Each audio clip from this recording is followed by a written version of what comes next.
present. Thank you for so much for your patience. Okay, in your list book. However, we also very looking forward to your wonderful presentation. Okay, so now please a few relaxing and your floor each on. Okay, hello everyone. How are you? Yeah, finally, right? So today our group, it is such a great honor for our group to present to you the strategy analysis of Netflix. It's not just a streaming service, but it's a prime example of how a company successfully combines a global scale with local adaptability. So our group today we have Quốc Đình Chi, we have Hương, Nguyễn Thị Kiều Anh, Vũ Trị Phúc, and me, Lý Đức Anh. And our group will go deeply into 5 key strategies to explain how Netflix become a powerhouse in the world. So first, the first part is we will talk about the globalization. First, for the globalization, the growing connect between countries, through trade, technology, and people. Globalization today means time space compression. Netflix delivered content instantly worldwide. They explain in 3 parts. Starting with Canada in 2010, moving to 50 countries in 2015, and the global expansion in 2016, and now they are in over 190 countries. Netflix used a traditional strategy. They have one global AI platform for 280 million members worldwide, and produce local hits like Squid Game. To break up, they use a CAGE platform for the first cultural is high quality dubbing and subtitles. For the second is about administrative is following local laws. Example is about the Europe. They require that 50% of the content must product in Europe. And the third one is geographic. The local service you open connect to ensure fast streaming without lag. And the last one is economic offer, cheap mobile only plans from just €3 to €5 for price sensitive market like Vietnam and India.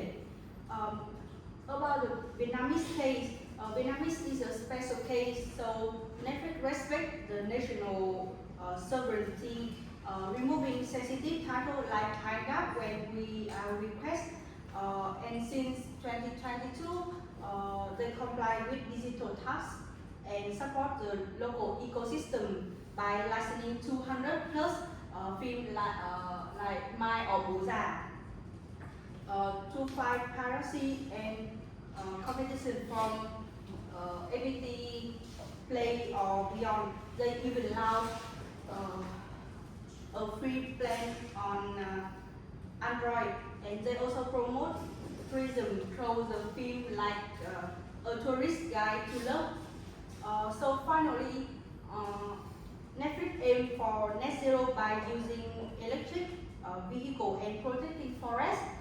So what we can learn from Netflix is starting with a similar market to avoid the liability of foreigners. Treat local content as a global gold mine and always adapt to individual goals. In short, Netflix wins by combining global tech and global respect. So next one will present about how political economy shape Netflix strategy. Thank you very much for your brief information on how Netflix go global. And now let me present about how political economy affect the global strategy of Netflix. So when you say about the globalization, you can think of the market expansion, finding new markets. But Euro companies will operate freely in all markets. No, they will need to bear in mind the political economies and all the regulation differently in each country.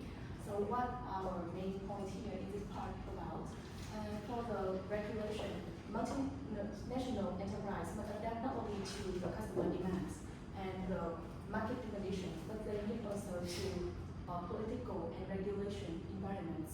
And network expansion is not about the demand driven, but also depends on the government approval and what kind of the institutional constraints. So market access is institution dependent, and government, they will take control in terms of the content, data, and taxation, which is hugely impact the company strategy. And through this, I will show you 3 cases which will give us very interesting insights. Firstly, let's talk to the China. So actually, Netflix not allowed to operate directly in China. So do Netflix just stop there and not allow this very large market of the world's largest populations. So China has very strict censorship, and they also have strong government control over the media, and they have very good protection to the local or the domestic platforms. So what Netflix do is they have to license their content to local firms like the ETE, the Baidu. In 2017, they started the licensing to the ETE, so they started to the China's audience. They can start to watch series like Stranger Things, one of the originals from Netflix in China, but not through the Netflix streaming service, through the ITE, one of the licensing. So here, with an example from the China, we have the market entry constraints caused by the strict government censorship. So greater insight, even global leaders are institutionally constrained, not just market driven. So now we move to the European Union, another case.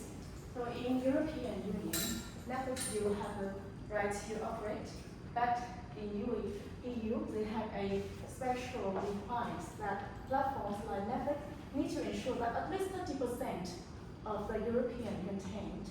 That means that in the whole series of Netflix, which is showing in European Union, there must be 30% produced locally.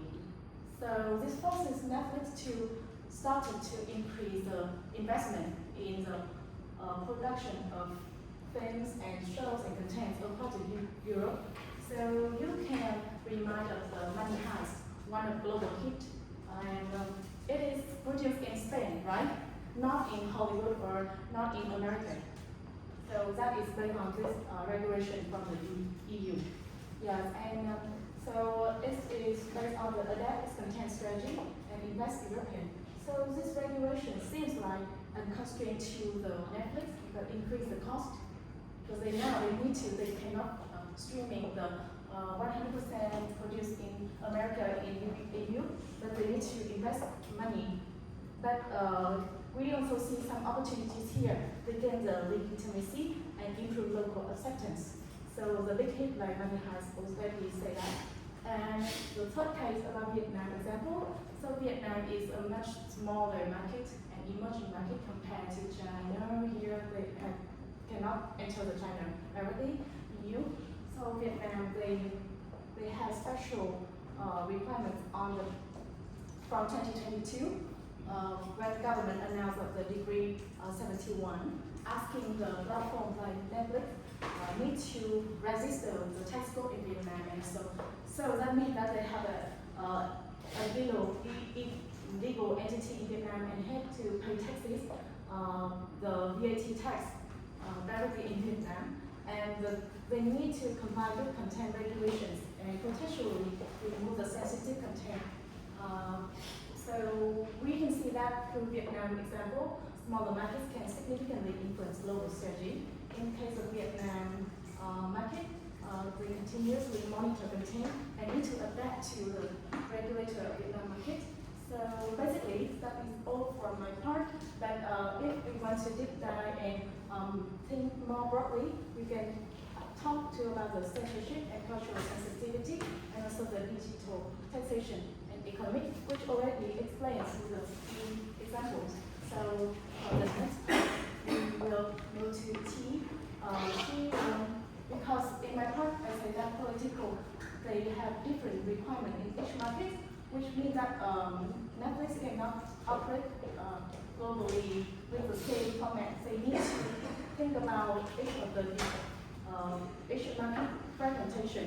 So that's the link to the deglobalization, which is explained to you by T. Now I will present about deglobalization. First, Netflix developed a global strategy. This company use the same content for many countries and setting costs by scaling up. However, due to the political culture and legal barriers, the company has to enter multi-local strategy, and countries are building towards to protect data and culture. So Netflix cannot just movie American to everywhere. So they must to follow different rules and respect local habit in each country.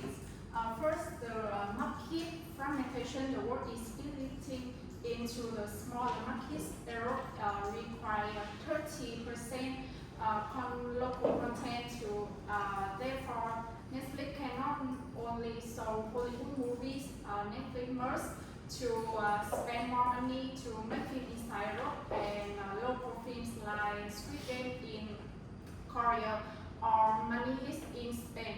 Netflix also is producing content locally, including Mumbai, Madrid, and Seoul, to follow laws and reduce risks. In Vietnam, they also license local films like My Age, which help reduce the cost and respect local culture. Deglobalization happens because big countries do not collaborate, and therefore Netflix is blocked in China because of the strict laws. Also, Netflix partners with platforms like iQIYI instead, and they also create Chinese language content or movie in Taiwan or Thailand to reach global audience. It also exists Russia and lost about 700,000 users to protect their brand. And now Netflix faced with strong local platform competitors include FPT Play in Vietnam, TV in Korea or Hotstar. This company understand better about local culture and receive more government support.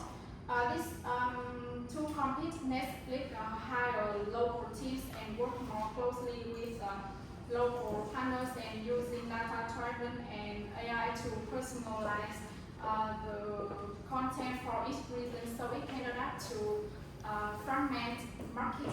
So next slide is Đức Anh. Okay, thank you, Chi. Once again, it's my honor to present Netflix strategy analysis of Netflix as the advanced economy multinational enterprise, and I will explain why Netflix becomes a global powerhouse worth over $45 million by changing its structure and strategy.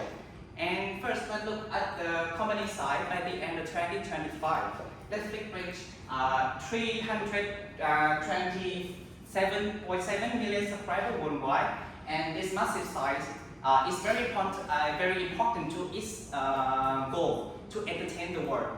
And Netflix operates with the digital economy of scale, and this means to spend a huge amount of money, about $80 million in 2025 to make all regional shows, and because they have so many users, so the cost per person is low, and the efficacy helps them to reach 29.5% operating margin. And using dancing OFI framework, we see Netflix chooses foreign direct investment The ownership averages a $1 billion algorithm to predict 325 million people in the world want to watch. And strategically, they have to move toward internalization by building Netflix studios. Why? To stop being dependent on other Hollywood suppliers and on their own IP globally, and which remove the need for costly territorially licensing. And Netflix biggest move in backward vertical integration, and they evolve from a DVC supply to a content studio. And in 2025, they proposed 22.7 billion acquisition of Warner Bros. Discovery, and it's a massive hybrid move. It's horizontal because it consolidates their market share, but vertical because it absorbs one of the biggest and oldest production houses in the world, giving them an exclusive right to IPs like Harry Potter or DC Universe. And the hard cost of being NBA is it's a managing distance. For example, in Vietnam, Netflix faces the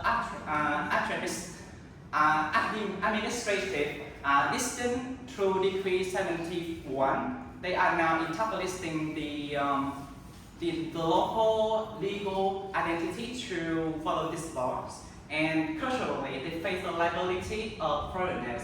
Even though Netflix is a global leader, but FPT is actually more popular in Vietnam. And because it offers a local spotlight village or near TV, and Netflix is investing 3.5 million local films like Tourist Guide, Love to Read, and That's Culture Gap. And that's all the reason why Netflix is now outstanding from the other competitors in the world, even globally and locally. So the final part is about M&A. I hope will tell you more about it. Thank you, Luke. And we just talked about this theory, but how does Netflix actually win in the real world? This brings us to final point, M&A. For Netflix, M&A is not just about becoming a bigger company. M&A is the key tool that makes the global growth possible. First, let's look at how they buy company. Many big media that companies like to buy their direct rival to kill competition. For example, Disney buy 21st Century Fox, but Netflix does not do this. Instead, they do targeted acquisition. This means they only buy small, special companies that fit perfectly into their system. So what exactly do they buy? The answer is backward vertical integration. This is a big term, but it simply means they buy the raw material and the factories instead of renting them from others. Let me show you two examples. First, they buy the raw material. In 2021, Netflix paid about $686 million to buy the raw dance story company. This gives them full right to famous story like Willy Wonka. You can see they are buying whole story universe, not a single movie. And the second, they buy the factory. To make show for the whole world, they need the best technology. And so they bought famous visual effects studio like Scanlight VFX in 2021. This is the team that make effect for the Stranger Things, and animation studio called Animal Logic in 2022. By owning this factory, Netflix can make high-quality movies much faster for over 190 countries. Netflix is no longer a place that sells other people movies. They are now a fully independent movie-making machine. Today, they safely spend their huge $17 billion budget on their own content. And what about the result? Over 50% of Netflix library is now their own original. They don't have to worry about other companies take them way back. because Netflix now owns everything. And to sum up, Netflix win in the divided world by keeping a perfect balance. They use globalization to grow big. They deal with good in political economy. They fight deglobalization by making local content. They use their strong M&E background, and finally, they use M&A as a tool to own everything they make. Thank you for listening.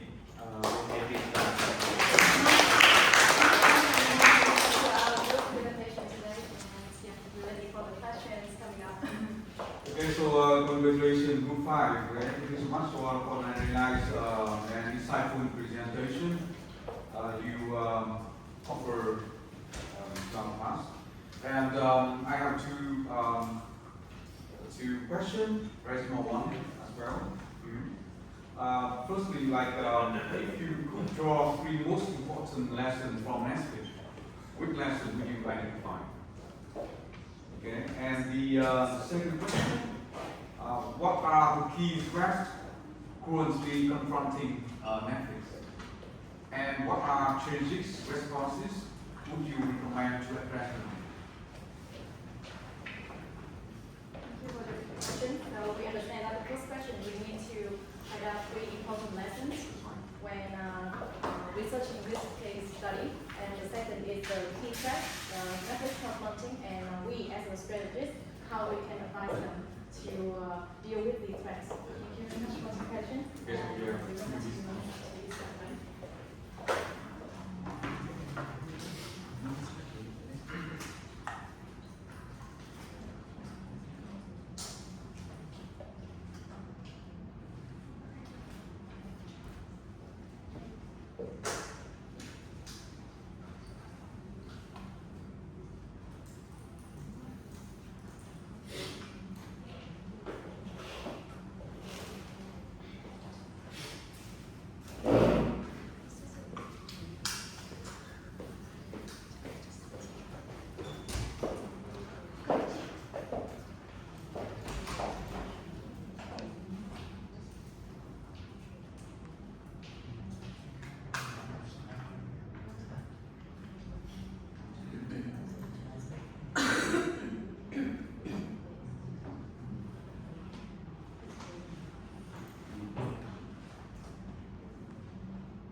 Okay, we have 1 minute left.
Thumbs up. Okay, so for the first question, let's see if lessons we learned from our conversation. Look, I'm going to present us to the answer. Okay, three key lessons that we can learn from Netflix. The first one that we need to go global, but not only go global, but also we have to adapt to local regulations. with the cultural confrontation, and the last one is and noise. Okay. For example, like in Vietnam, we have to respect the law. Like I told you before, like Decree 71, right? So we have to respect the laws, respect the cultural different deviation and the history of that, and also we have to make deep research about the habits of that of people in that across nations, and that's, sorry. Also, sorry. So the second one is about how to differentiation. How let's take differentiation. Differentiation among competitors. We had to let's take have a smart move that they invest in on Netflix Studio. They make the original content, make original story, and also make the original IP globally. So the third one is about lesson that do not try to replace the local different Asian, different Asian, but to collaborate with them. Yeah. So the second question is kind of tough question for us. That is kind of the threat confronting with Netflix right now. So we want to see using the hypothesis model of photo. So firstly, they are dealing with the piercing library. So you see that Netflix is competing with Amazon, and then the other local ones too. And in China and in India and many local firms are the biggest in their countries. And Hotstar in India, one of the most popular film streaming platform in India. So the intense library with the first threat to them. The second is we think of the threats of new entries. So each year the innovations from the film industry is increasing. So we cannot know if Netflix will be as the giant at this time. So that is the second threat. The third one is the biopower. So we think that the customer they can easily still switch to other platforms because now they have many choices. Not just the Netflix, they can use other services from Disney based on maybe some customers they were very sensitive to the price. Some customers they sensitive to the Marvel, for example, Marvel content. Yes, that's right. And that is the third threat. The fourth threat is coming from supplier power. So we think that is not very big now, but maybe just consider because the threat from talents or the studios when they just stop supplying for the Netflix. And the third one is substitutes. So actually, the streaming platform like YouTube or TikTok is now spread all over the world, and it's easily to get access to that platform. So that's the five threats that we can think of, and based on the position as a strategies advisor for Netflix, we can give them the one advice is just focus on the differentiation, but also need to be more price flexible to compete with the local firms, especially in the emerging countries, because in emerging countries they have large populations, but they very price sensitive. So maybe Netflix can think of that market and drive the new strategy with a more flexible price for that market. Thank you very much for your questions.